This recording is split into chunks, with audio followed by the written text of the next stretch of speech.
Alright, and welcome back to more Oddworld Abe's Exoddus. Excuse me.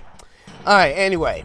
So, last time, we just started going through the very few rooms in the Slig Barracks. We just completed room 1, now we're moving on to room 2, and... oh god, these floating mines again! Oh god, now this one right here, it's like, my god, you need to have some fast reflexes to get to the platforming while avoiding that mine. My god.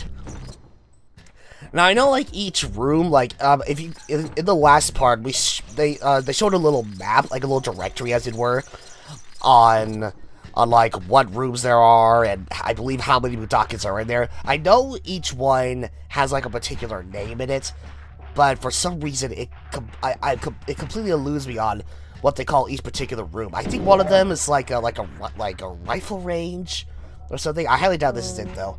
I'll have to be sure to like in post, I'll probably have to be sure to put the names of each room or whatever, I guess. But in this case, I'll just refer to them as how they are numbered. So this is room 2. Okay. That's probably sound really duncy of me, but unlike in the last part, I kind of going through a little bit of some sinus congestion, as it were. So if I say something incredibly duncy or incredibly obvious, I apologize in advance. It's okay. I mean, it's allergies. That's just. Yep. I mean, at the time of this recording, the start of spring is upon us. Well, it is the start of spring, I believe. All right. So what you want to do here is get a running start and fall off the ledge. That is incredibly essential with trying to get started on this part. But okay, no. So yeah, you have a shit ton of these timed mines. So all you have to worry about, like, just a few or whatever, is like, I guess you can take care of the timed mine on the bottom left or whatever, but you're never gonna run into that ledge anyway. So what's the point? I guess.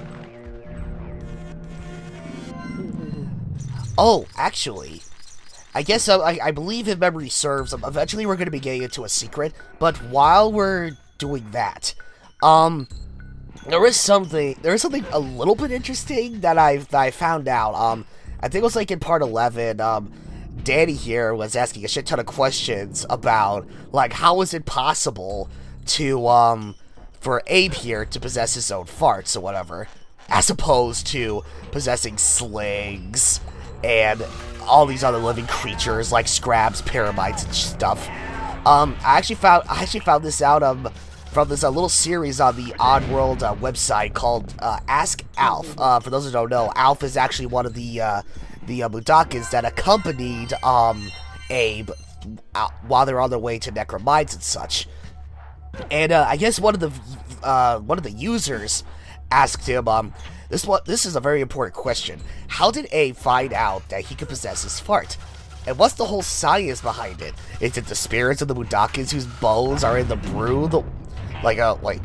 Is it the spirits of the Mudokons whose bones are in the brew? The ones he can actually possess, or what? This is Alf's response. Same way he figures out a lot of his powers.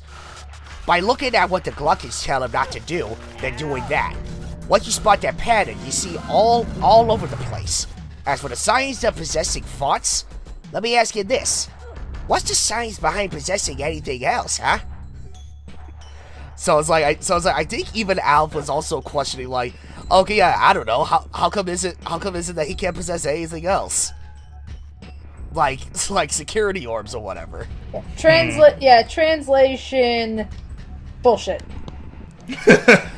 Well, actually, come to think of it, but I guess to be fair, when it comes to like the security orbs or chance suppressors, it's like even if Abe were to try to possess those, they would shock him before Abe even had the chance to fully possess that kind of technology or whatever. But even if we were going back to what we were saying before about the fact that, like, you know, all the other creatures and everything were organic and everything, so I mean that's like, you know, like security bots and all that other stuff. I mean, it's like, I mean, it's like, you know, yeah, now you're talking mechanical, not organic. So it's like, you know. Yeah. It's like, again, it's like, I can understand, like, yeah, where you literally can't do anything with them because, yeah, they're mechanical, unless Abe somehow gets a power that can, control machinery and everything. That's like, Yeah. I don't, it's like, I can understand that. It's just that whole thing where it's like, yeah, it's like, if he can possess his farts, then it's like, well, what's stopping him from wanting to possess, like, can he just, like, take, like, a shit on someone's lawn and possess it? Can he just, like, piss off a cliff and possess it to get down? I mean, Oh, Christ. Right. I'm just saying. Oh, also, I don't know if you remember this from the first game, but we are formally reintroduced to Strike-Call portals. Again, in order to obtain the power of Strike-Call, which, as shown here, it's a goddamn awesome screen nuke. Yes, you will have to save the number of Mudokons that it shows on the portal all at once. And only then will you be able to obtain the power of Strike-Call, and are able to use it on obstacles like an area completely filled with mines, or floating mines, or sligs, or anything else that stands in your way. Nice. Okay. Alright, now moving on to Room 3. This is probably just me personally, but Room 3, this is probably going to be you're probably going to have the most time spent in this room. Really? Yeah, I'll get to that once I get to it, but first we're introduced to a somewhat new kind of slig. We see, say hello to crawling sligs. So yeah, if you ever want to know what sligs look like without the mechanical pants, well, here you go. This is a level that has just that. Interesting. Yeah, now with this first portion here, like, the main objective is that in order to unlock the exit of this room, you have to turn 4 wheels. First one being just right up above. Now in this part, yeah. There we go.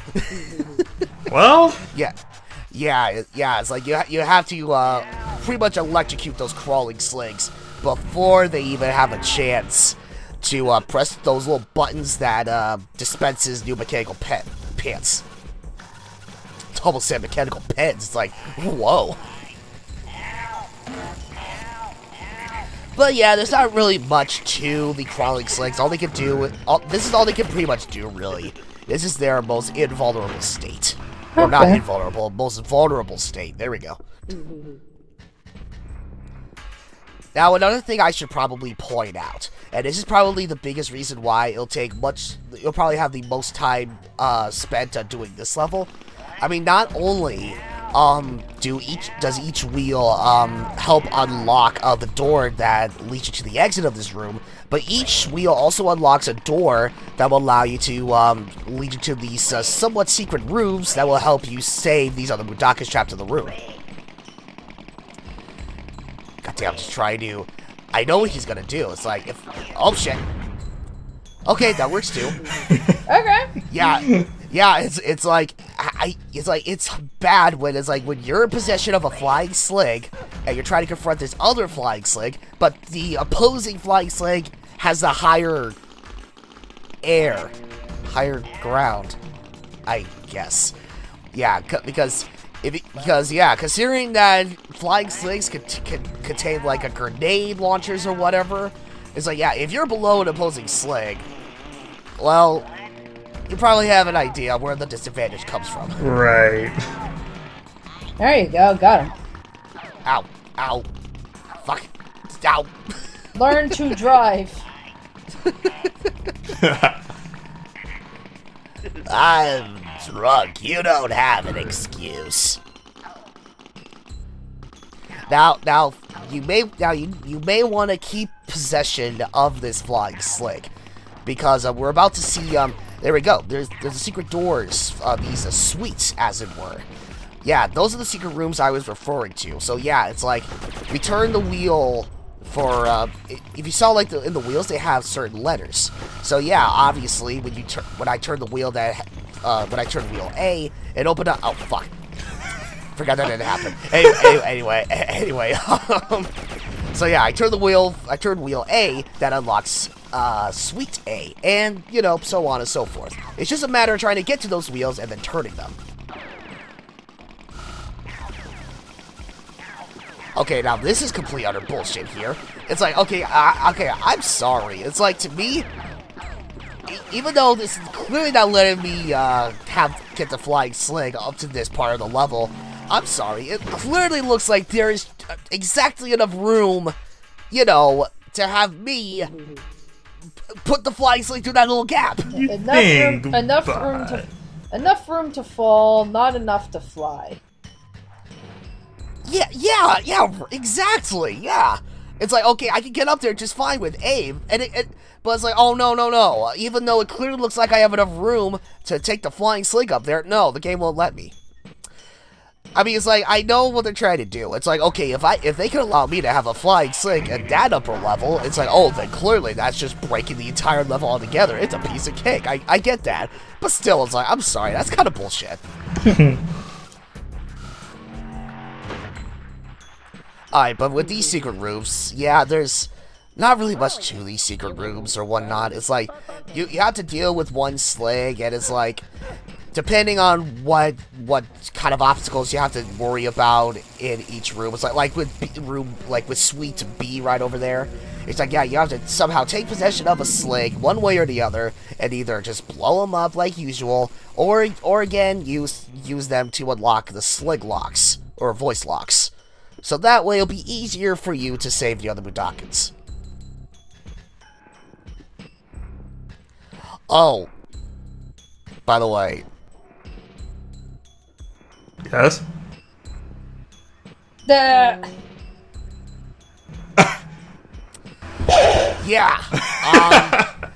After all that time that I was trying to, after all that time I was trying to, like, take care of the flying slig and all the other security that are guarding the suites, I completely forgot to fucking turn the wheel that would unlock Suite B like a dunce. Wonderful. Well, no. Hey, it's okay. I sped up.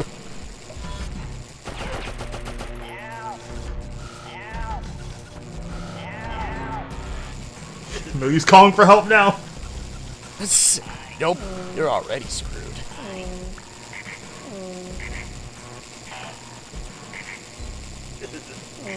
You know, it kind of makes me wonder, oh god. This may sound a little bit hypocritical on my end, but it kind of makes me wonder, considering how many jackasses there are when it comes to people playing this game.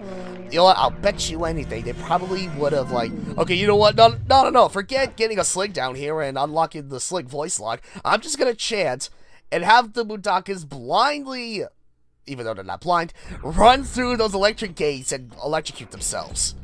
See what happens. God. Jeez. It's like, in that case, if there has been anybody who's done that, then let me just say you're a bunch of monsters. Okay, anyway. Alright, so we're just about halfway done. Now, here comes some more stealth. Yeah, this one can be a little bit on the tricky side. So, yeah, from this point on, you will need some grenades at one point or the other. So, first of all, we'll need to, without being spotted, of course, we'll need to take these guys out with grenades without being spotted. And then from there, once you take out that first slig on the left, it should be easy peasy taking care of the rest with possession and all.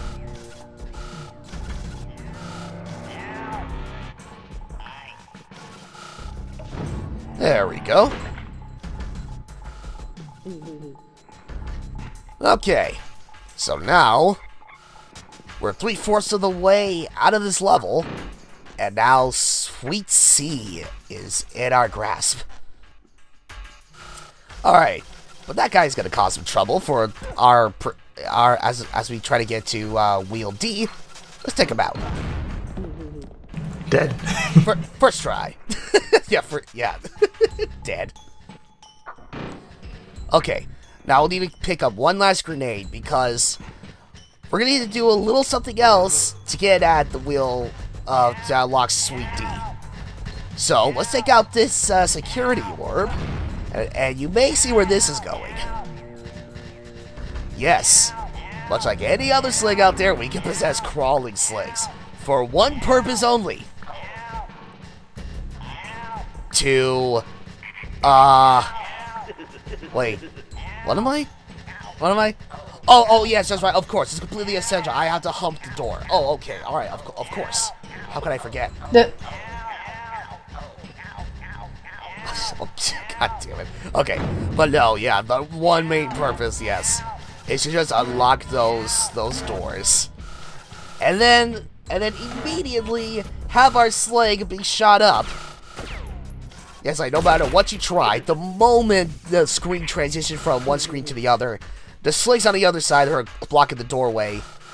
They will shoot on sight. They will kill you. Yeah.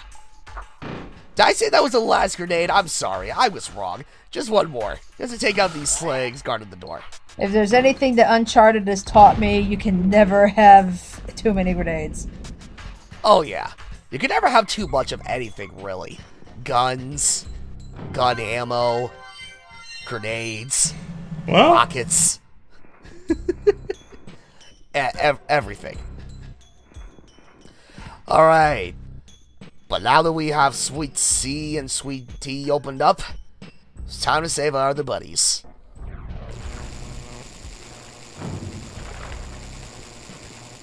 Alright, so we'll just have to pull this lever to disarm the electric gates, possess and murder this slig, just for the sole purpose of getting him out of our way. There we go. One thing that I will compliment these as secret levels for is, like, for the longest time I always thought that in order to reset the bird portals, because of course you'll have to scare away the birds, like if you have to like possess a slig or whatever, and it's like, yeah, you would think it would screw yourself over, but no, fortunately, so it's like at that point, I all this time I thought I have to literally exit the room and then re-enter the room just to reset the portal. But no, it's like, yeah, I'm really glad that they allow you to, like, while you're, like say you're in a Sweet C, as you clearly saw, yeah, I would have to, quickly transition over to Sweet D while looking through, like, the other wall or whatever, and then enter back into the main room of Sweet C or whatever, just so that, I can reset the portal there. Alright, and once again, much like Sweet B, rinse and repeat. Possess a slig, voice lock. There you go. The only slight difference is, you'll have to get that Mudokon up top to go to the bottom. And apparently, for some reason, they're all pissed off. And then again, to be fair, it's like, considering that they're all working in this one tiny room, with electric gates, mind you, it's like, you know what, if that was the case, I'd be pretty pissed off too. Maybe. Just a little bit. It's like, god damn it, we're already trapped in this fucking room, yet these assholes decided to just put up these electric gates too? God, it's fucking stupid. God, fuck these working conditions. God, where's my fucking raise?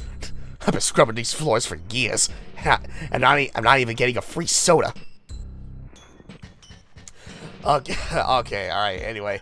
But yeah, with that, excuse me, that'll pretty much do it for this part of Abe's Exoddus, folks. Yeah, a little bit on the tedious side, but trust me, the last room we'll have to take out, it won't be nearly as time-consuming or whatnot. So join us next time as we take on the final room in the Slig Barracks and gain access to General Drippick himself. We will see you guys then.